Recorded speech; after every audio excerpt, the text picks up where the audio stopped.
So we have Brenda Cowie with us today. As I mentioned in the introduction, Brenda joined our Qualware user group meeting last month when I was away.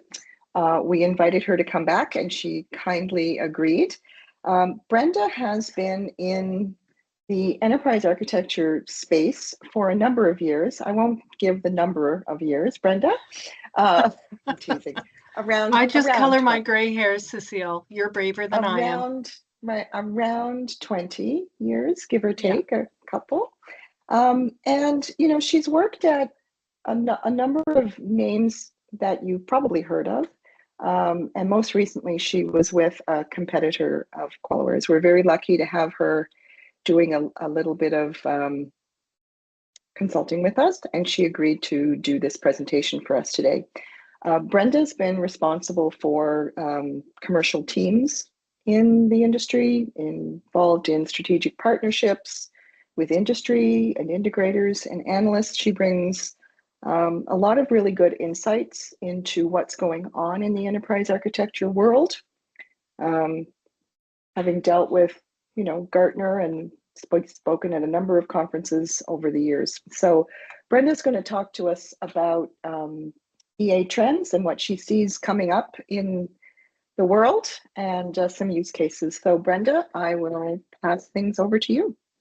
Okay, great. Thanks for having me today, and thanks for the nice introduction, Cecile. I'm Brenda, and I've probably met some of you over some adventure or other in the last few years, but I've been in the EA space, as Cecile said, for about 20 years or so, starting out with a boutique EA consulting firm in Toronto.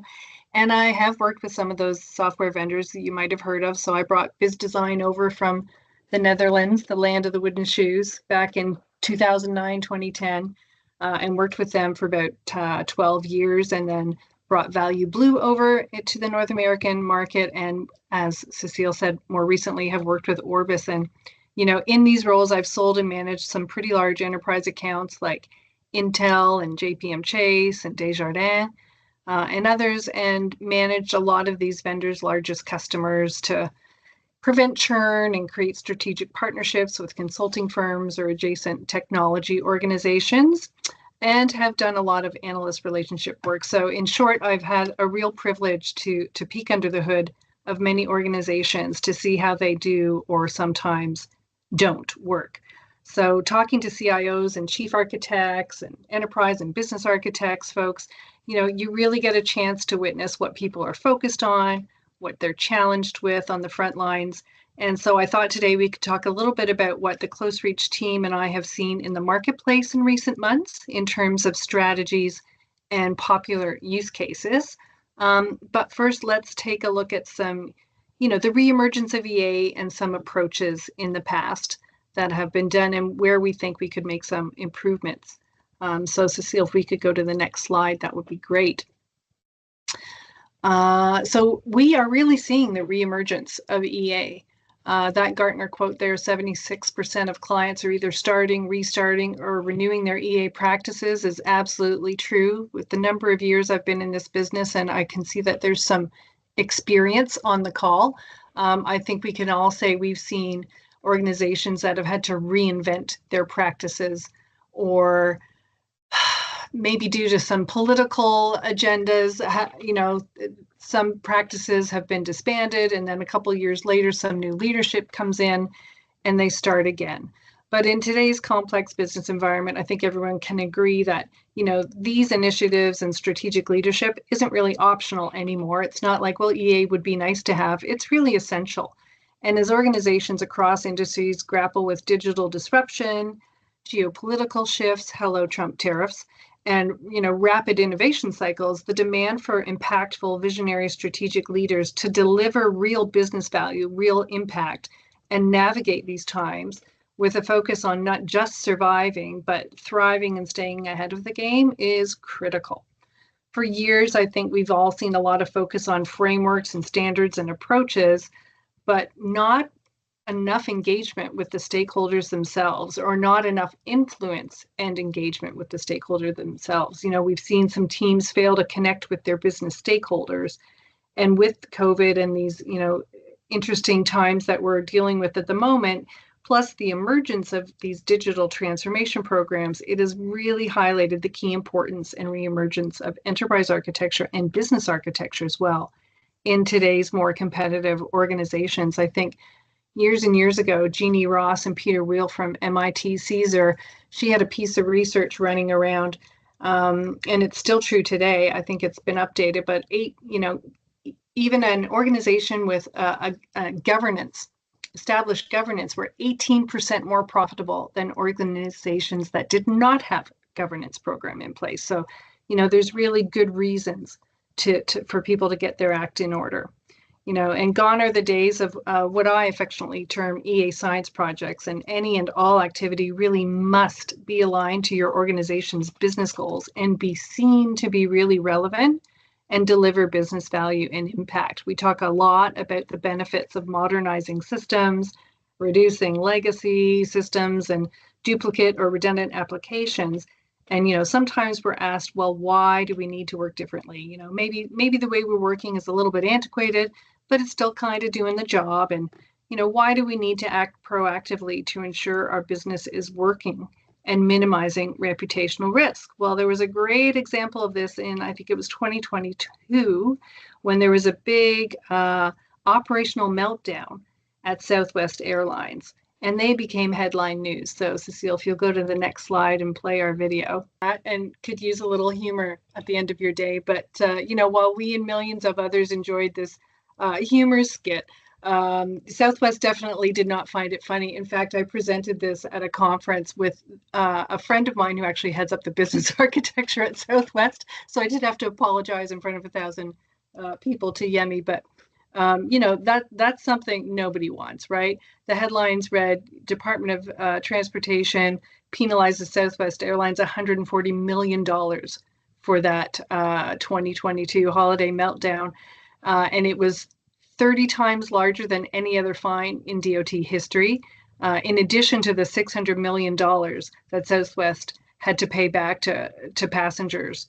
And they raised the fine so high because they really wanted to deter other airlines from failing to protect their customers during disruption. So, maybe that's a good piece of video, a good cautionary tale to use in your business case storytelling as you make your case for funding. In fact, I've shown this to a couple of CIOs and they've loved it, and I know one who's used it. So anyways, but back to our current EA use cases, there's a bunch of them here on this slide. We don't have to read them verbatim, but what we're really seeing now is an emergence of use cases that have clear business benefits and that, if not attended to, have really strong implications or consequences on the business. And everyone's undergoing a digital transformation of some sorts. That means different things to different people, but it usually involves an assessment of, business models, current processes,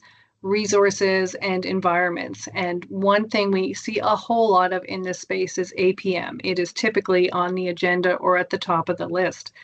Organizations, for good reason, because organizations who undertake these initiatives, for example, can see a cost savings of anywhere from 15 to 40%. I was working with a large financial services client, and they were mandated to assess 80% of their applications in the last calendar year.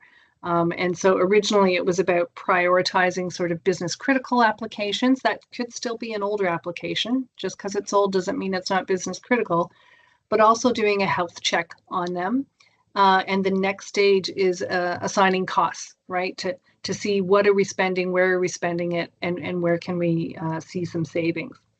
Another really popular use case we're seeing a lot of these days, and you guys just mentioned it previously in the questions and answer period, is compliance. And I think, David, you mentioned that that's an issue for the Treasury Board, and you guys are using the buy-in framework.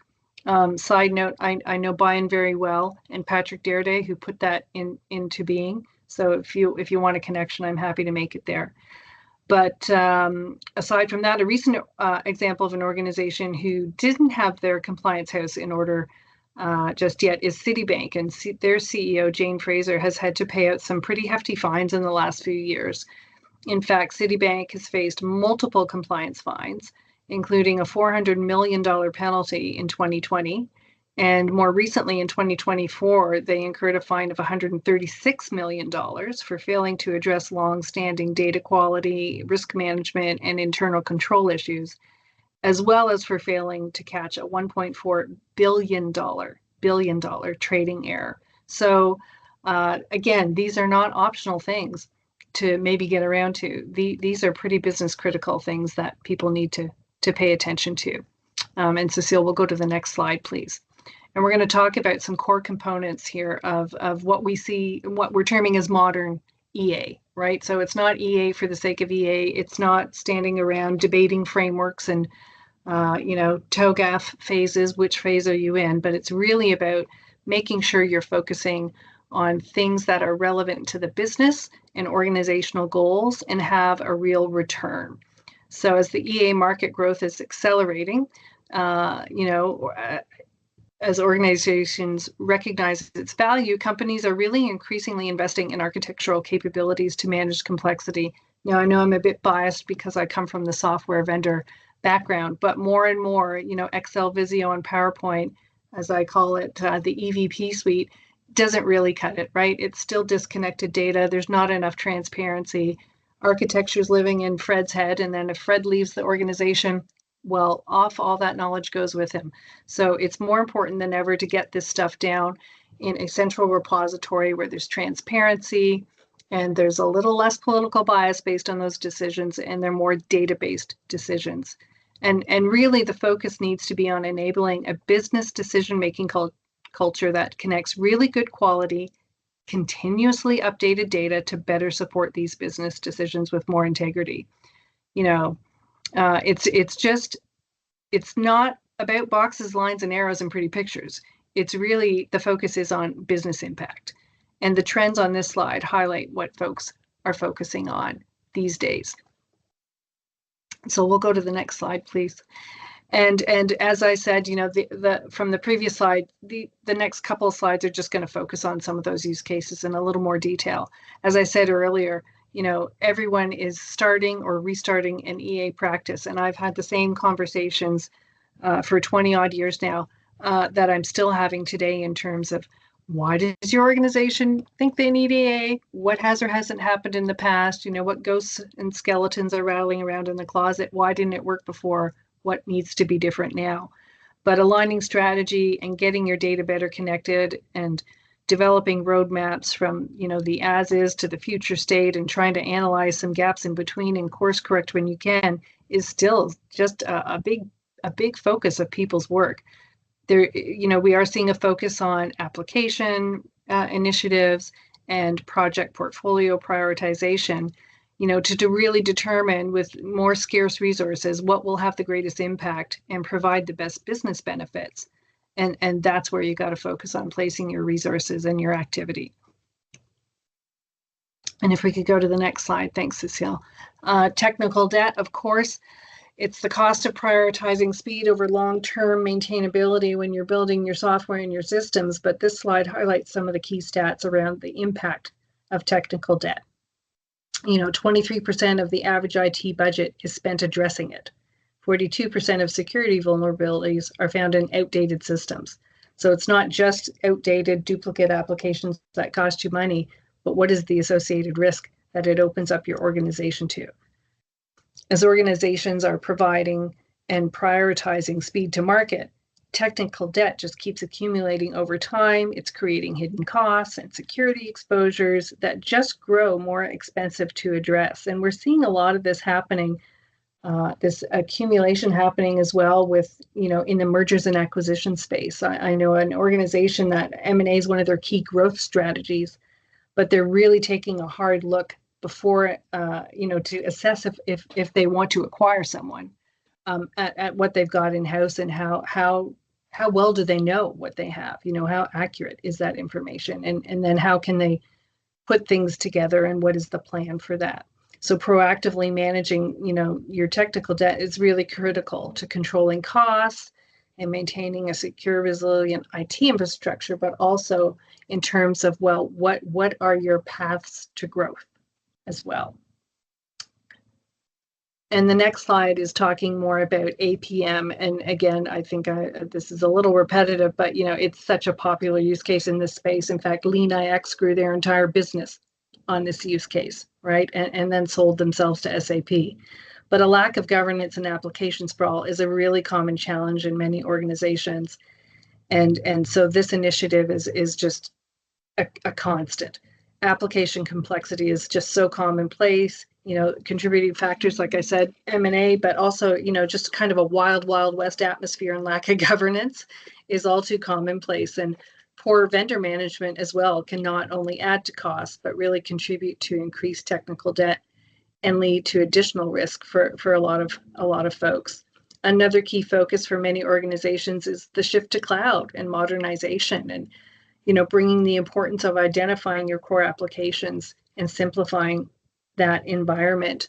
There's a vendor out there who I have partnered with in the past, and they're pretty interesting because they kind of take APM to the next level. It's an organization called CAST, C-A-S-T, like if you broke your arm, you'd put a cast on. But CAST is interesting because they scan your application. So it's like doing a health check on your applications in a more specific way, in addition to doing kind of the enterprise architecture APM work. So interesting stuff. If you want to learn more, you can check them out. We'll go to the next slide, please. And of course, the hot topic is AI. I mean, everywhere you go, it's all about AI. And getting your data AI ready is one of the more common conversations we've been having lately, right? And it really requires a structured approach to ensure it's high quality data, it's accessible, it's aligned with your business goals. But I know of one financial services institution in Canada, and they've got a whole SWAT team on this, while they setting up AI and data management teams in parallel. Now, back to compliance. Again, we could reuse the Citibank story here, but let's talk about the newest kid on the block in terms of the compliance arena, and that's something called DORA. DORA, D-O-R-A, stands for the Digital Operations Resiliency Act, and it came into effect in January of this year. It mandates very stringent new technical requirements and rules for financial institutions and critical third-party ICT service providers. While it applies to organizations in the EU, it actually also extends to organizations here in North America that have any offices in extension to their European head office. And not only that, this regulation also stipulates that any vendors that do business with these organizations also need to be DORA compliant. So if anyone is in the compliance game, there's your moneymaker, because they all have to adhere to it. And there will be some stiff financial penalties for those that aren't compliant. And I think, David, as you said, you're either compliant or you're not. So there's no gray area there. If we could move to the next slide, please, Cecile. I'll try and be brief, guys. I know I'm keeping you from the bar or the train home. So some cost benefit analysis of architectural transformation. It's a critical investment for organizations to drive business value. Some key investment areas and expected return on investment for each are depicted on this slide. I'm not going to read them out to you. You can see them for yourself. But these kinds of investments are really critical to drive long-term business value through architectural transformation. And, we can come up with ROI calculators or estimates, but there's also those other benefits from doing these exercises that can be brought, right? If you're working more efficiently, all the better. You can do more things in less time. Or you can redirect your architectural team really doesn't want to spend hours and hours filling out Excels, right? So let's do less admin and more strategic work and let them use their superpowers for good, as I say. But lots of storytelling. If you want, I think, I know Close Reach has some good case studies and client examples of business benefits. I'm sure they'd be thrilled to share. If we could go to the next slide, Cecile, that would be great. Thanks. Challenges, well, there's lots of them, and some of them are depicted here. Some of the more, I talk a lot with our analyst friends as well, and a lot of things they're hearing these days are, it's a skills gap, right? Especially with AI coming into play. Where do we find these people? Where do we get the expertise? So there's been a lot of reskilling and supporting teams in terms of what do we need to be doing to make sure our folks can handle these challenges in the space and these changes. Still we see cultural resistance to an enterprise architecture team. I think historically they were seen as a roadblock where you really need to be seen as a business partner and enabler. So some effective strategies I've seen in the space is, sitting your EA folks in the business or alongside the business and doing what we call ride-alongs, right? Where they're really getting to know the business and developing those relationships before they need those relationships to be in place is pretty critical. Nothing goes as smooth as we'd like, and it's great if people get to know each other and get to know how each team is working so that they can work as one team. Because really, this is, as I call it, a team sport. It's not just folks sitting in a corner drawing pictures. So complexity is also always an issue. And the name of the game is to simplify your environment so you can drive your revenues, reduce your risk, and work more seamlessly and be competitive in the market. And we will move on to the next slide. Thank you. I didn't think it would be appropriate to sit in a QualiWare user group meeting without talking about QualiWare. So you can see an example of the software platform here. I'm pretty sure all the folks on this call are users, but there might be some folks who aren't yet. In architecture, performance is critical to measure and communicate effectively with your stakeholders. It connects your technical decisions to your business outcomes, and that's really what it's all about. So you need to track a balanced set of metrics: technical performance, business results, innovation. They could include things like system availability, response times, error rates. Business metrics could include, of course, revenue, customer satisfaction, customer experience. Hello, Southwest Airlines. Cost savings and other, key KPIs. Innovation metrics could track things like new features, speed of delivery, and adoption of new technologies. And I know QualiWare has some great dashboards that can link architectural choices to these metrics and share them in an accessible, consumable way for stakeholders, and deliver the real world impact of the work. So wanted to highlight that for sure. In this next slide, it's all about future predictions, and all my analyst friends are saying AI. Have I mentioned AI? So the future of architecture will really be driven by AI, with automated design and optimization really becoming the norm. Gartner predicts that by 2026, 75% of newly developed enterprise applications will incorporate AI or ML-based models, up from less than 5% in 2023, so quite the drastic uptick. Systems will be highly adaptive, able to reconfigure themselves in real time to meet changing business needs. Systems will be what they're calling self-healing, able to automatically recover from failures without the need for human intervention. And more, enterprise architecture will really be embedded throughout the organization. Now, it might not be called enterprise architecture, but it will be enterprise architecture work, I believe.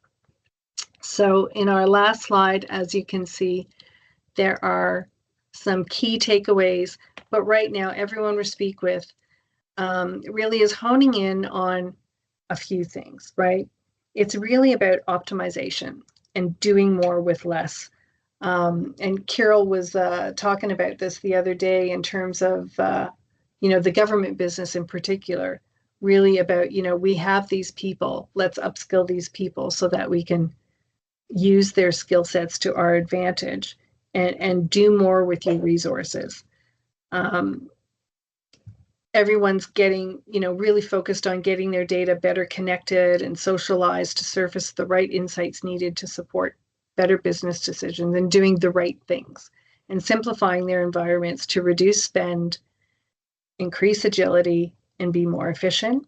And everyone, it really is true, is just talking about how do we get our data AI ready. So with that, I thank you very much for listening to me. So your previous slide talking about the AI. Now here was the main question. And have we mentioned AI? Yeah. How do we keep our jobs in 2026, 2027? The great question. I think AI is going to just change the way things are working, right? And change the focus of the work. So, ideally, it's, if you talk to Phil or Saul at Gartner, it's just about empowering architects to do more of the strategic stuff and less of the admin stuff. So more meat, really. Let's hope. Let's hope. Yeah. Okay. I see a hand up. Hi. Hi, this is Walter again. Hi, Walter. I just wanted to add a comment about AI, and Please.